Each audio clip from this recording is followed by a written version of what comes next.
74 divided by 6. First draw your two boxes and then get ready your place values with your tens place and your ones place and your 6 on the side.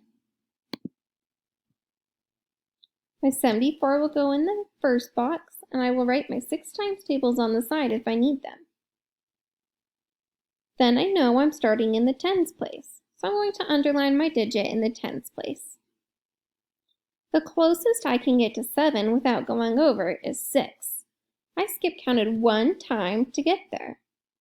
But remember that 1 is in the tens place, so really it's worth 10. Multiply on the outside. 10 times 6 is 60. Then I will subtract. 4 minus 0 is 4. 7 minus 6 is 1. That leaves me with 14, which I'm going to take up into my next place value. I know I'm working in the ones place, but I have some remainder left over from the tens place. What's the closest we can get to 14 without going over? Yeah, that's 12.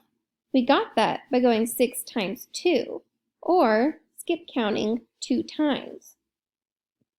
Then when we subtract those, we have 2. That's my remainder that I'm going to bring up. I find my answer by taking this number and putting it into standard form. That would be 12. My final answer is 12 with a remainder of 2.